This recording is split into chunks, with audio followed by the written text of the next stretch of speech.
नमस्कार दोस्तों, मैं आपका मित्र शोभित सिंह। आज की कहानी कुछ इस प्रकार है।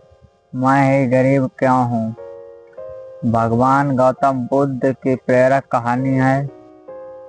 आजकल के दौर में अधिकतर लोग अपने जीवन में असंतुष्ट रहते हैं। उन्हें लगता है कि हम अपने जीवन में इतने दूसरों से कमजोर क्यों हैं। उन्हें अपने आप में दूसरों के मुकाबले कमी लगती है। वे इसका दोष भगवान को देते हैं।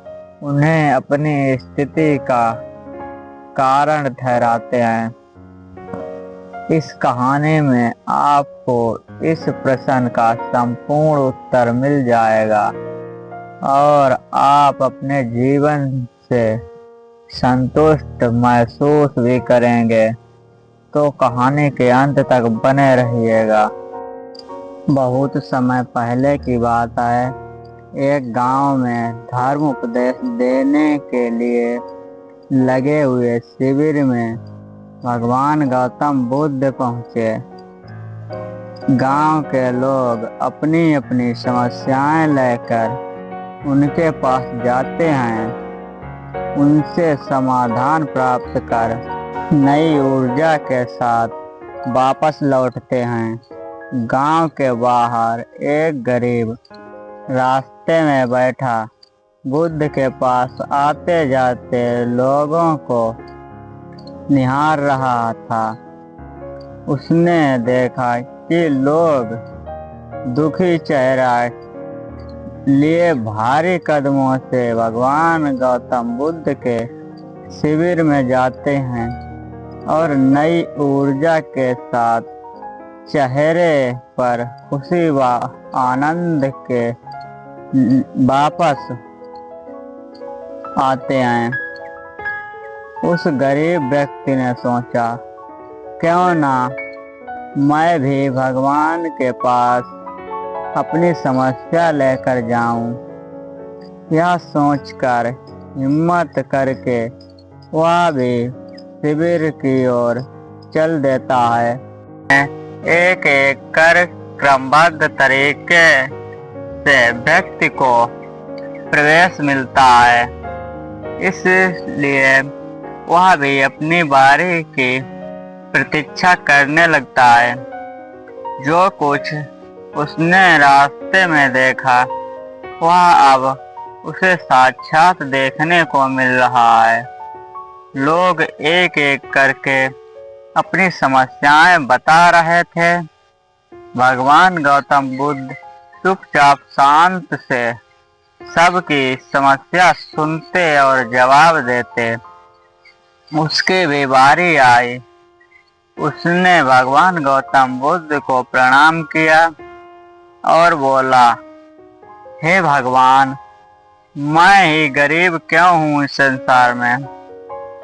भगवान गौतम बुद्ध मुस्कुराए और बोले, तुमने कभी किसी को कुछ नहीं दिया है, इसीलिए तुम गरीब हो।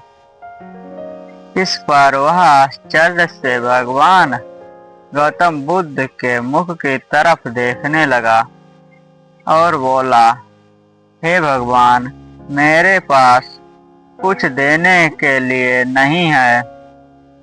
बड़ी मुश्किल से गुजारा हो पाता है और कभी कभी तो भूखे पेट ही सोना पड़ता है। इतना गरीब हूँ मैं। भगवान गौतम बुद्ध शांत भाव से बोले, तुम्हारे पास एक चेहरा है, किसी को भी मुस्कुराहट दे सकते हो। तुम्हारे पास मुंह है, किसी को भी प्रशंसा भरे कुछ शब्द दे सकते हो। दो हाथ हैं तुम्हारे पास, किसी की भी मदद कर सकते हो। दरअसल इसके पास में ये तीन चीजें हैं, वह भला कैसे गरीब हो सकता है। गरीबी का भाव मन से होता है। मन से यह भाव यह भ्रम निकाल दो। लोगों के कुछ ना कुछ देते जाओ, गरीबी अपने आप ही दूर हो जाएगी। यह बातें सुनकर उस गरीब का चेहरा चमक उठा।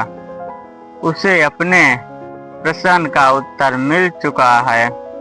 अब उसके मन में यह भाव गायब हो चुका था। इस शिक्षा को जीवन में उतार कर कुछ ही दिनों में उसका जीवन भी खुशियों से भर उठा। दोस्तों, हमें इस कहानी से यह सीख मिलती है कि लोग मंदिर भी जाते हैं और कुछ ना कुछ मांगते रहते हैं और जीवन भर घुट घुट कर रो रो कर समय बिता देते हैं। वे ईश्वर की कृपाओं को कभी कम समझते ही नहीं, जीवन की महत्वता को कभी जाना ही नहीं। इस पर कबीरदास ने बहुत ही बेहतरीन दोहा लिखा है।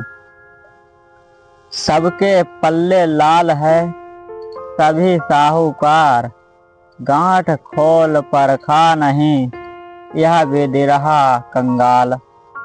यानी सभी के पास ज्ञान है, जो कि ईश्वर की अनमोल देन है, जिसे हम कभी जानने और समझने की कोशिश ही नहीं करते।